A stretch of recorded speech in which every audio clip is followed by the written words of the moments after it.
The story begins in a village that's been destroyed by powerful monsters, with all humans killed except for a young girl. A boy is also present, witnessing the tragedy. This moment sets them on a path to greatness as they join forces to fight the monsters. The boy kneels and kisses the girl's hand, causing a collar to form around his neck and releasing a surge of energy. To understand the significance of this action, we need to go back to the boy Yuki's school. Yuki and his friends are tasked with cleaning the classroom every morning, but it feels like Yuki is doing all the work while his friends slack off. Yuki is frustrated with his friends for not helping and sees them as unreliable. Yuki is excellent at cleaning, and his friends wouldn't be much help even if they joined in.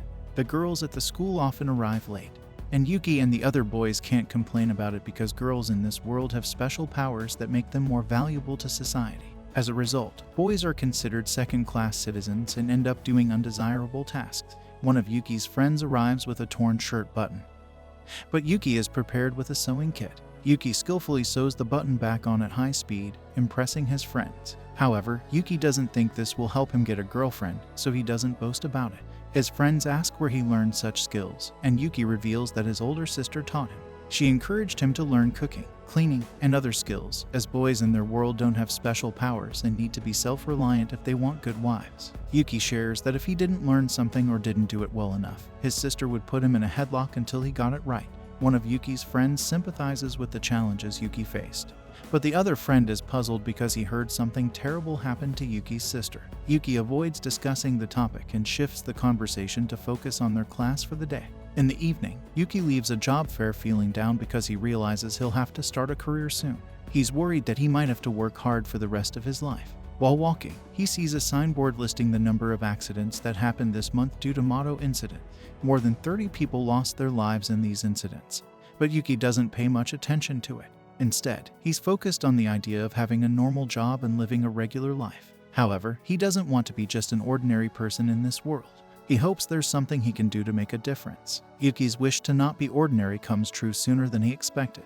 He notices that the environment around him becomes extremely foggy, making it hard to see. This reminds him of an incident that happened to his sister. He realizes he's been pulled into one of these Mato incidents. A powerful gust of wind blows through the area, clearing the dense fog and revealing a dark world where Yuki now finds himself. Trying to stay calm, Yuki uses his AI assistant to seek advice. He receives information about the nature of these Mato events. They involve an alternate dimension accessible through gateways called doors. The problem is that these doors open randomly all over Japan, and many people accidentally enter them, like Yuki did.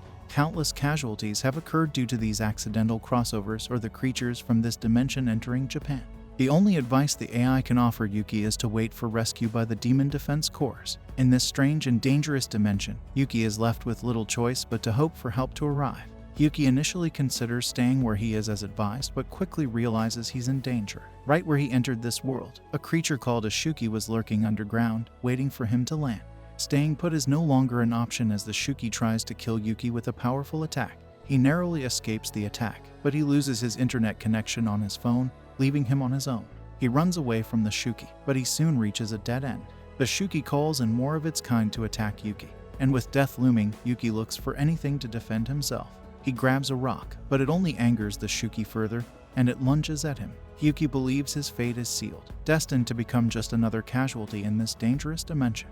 However, before he becomes a statistic, another, even more terrifying monster arrives to save him. Yuki notices a person riding on the back of this new monster, and she assures him that she's here to protect him from the vile Shuuki. She unsheathes her sword with a powerful gust of wind and swiftly dispatches the Shuuki attacking them, leaving them in a pile of blue flames. The monster she rode in on is torn apart by the remaining Shuuki, but she regroups with Yuki to keep him safe. She introduces herself as Commander Kyouka Uzen and tells Yuki to stay behind her if he wants to survive. The situation becomes more dangerous, so they need to make a quick escape. Kyouka uses a fallen Shuuki, turning it into her servant by putting chains around its neck. She instructs Yuki to get on it so they can flee from the pursuing Shuuki. As they escape, the team fires shots at the pursuing creatures. The rest of Kyouka's team arrives to give their report. They inform her that there are no signs of any survivors in the area. She orders them to expand the search radius in case they miss someone. Mi uses her powers to scan the area but doesn't find any people. Instead, she discovers that they are being surrounded by more Shuuki. She relays this information to Kyouka, who orders her team to deal with the incoming Shuuki while she ensures Yuki's safety. Meanwhile, Kyouka's team springs into action. She transforms her arm into a machine gun and starts shooting down the Shuuki to create an escape route for Kyouka. Another team member grows to an enormous size to crush some Shuuki. We learn that the women who gain powers from the peaches exclusive to the Mato are the best when it comes to combat skills. After dealing with the swarm of Shuuki, they regroup in their jeep to check on the little boy they found in the Mato. Mii's ability helped them locate the boy in time. However, they are all exhausted from their efforts. They wonder if Kyouka has safely returned to the dorms, but they trust her skills as a commander and believe she's fine. They still have one more location to check before heading home since they didn't find any more survivors. But the little boy they saved wakes up and panics because he doesn't see his big sister with them. Meanwhile, on Yuki's end, they come across the sister of the little boy, who is under attack by a horde of Shuuki. Yuki wastes no time in jumping down to rescue her from the situation. However, the Shuuki that she had turned into her servant is too slow to escape the horde, and they get surrounded. Kyouka fends off the Shuuki and erects a basic barrier to keep them at bay. She reassures Yuki and the girl not to panic, but one Shuuki cracks the barrier, causing concern. Kyouka thinks that it wouldn't matter if she died here if she were alone, but she has people to protect, so giving up is not an option. Among those who received abilities from the fruit of this dimension, she knows her ability is considered less impressive. However, that won't stop her from pursuing her dream of becoming the Supreme Commander. Given the dire situation, Kyouka decides to take drastic measures and try out her ability on Yuki, as there is no other option. She tells him there is something important she needs him to do to ensure their survival in this situation. Yuki was eager to help, but his excitement faded when he learned he would become Kyouka's slave.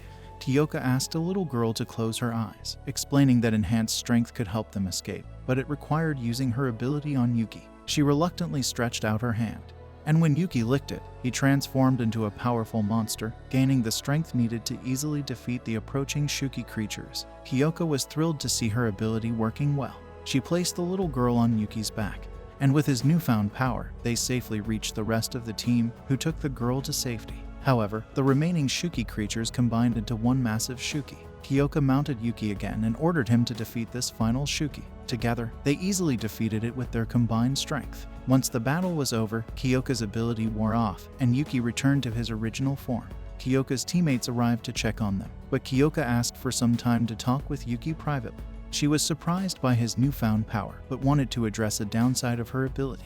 She explained that as the master, she had to reward the slave with something appropriate for their work each time. Since Yuki had never experienced intimacy, he considered a kiss a suitable reward. She told Yuki he had worked hard and offered him another kiss if he wanted it.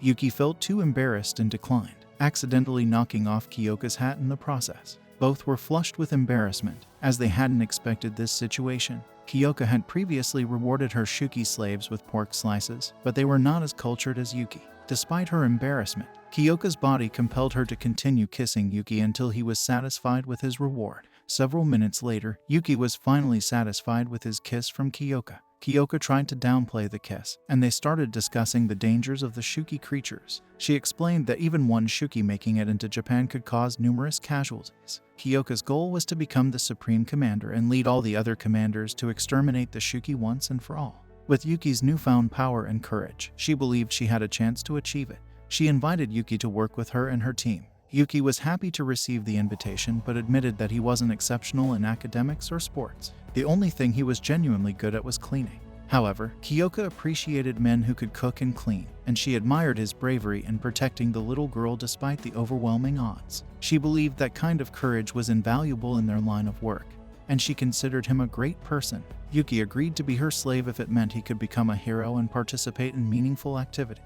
Plus, he looked forward to receiving cultural rewards from Kyouka after each mission. Kyouka took Yuki to the head office of her defense force, where he had anticipated becoming an official member. However, he learned that men were not allowed to join the defense force. Instead, he was assigned the role of caretaker for the team, essentially becoming their janitor. The girls had mixed reactions to having a male presence, but they had no reservations about delegating their work to him. This marked the end of episode 1. Subscribe to not miss the next part of the story.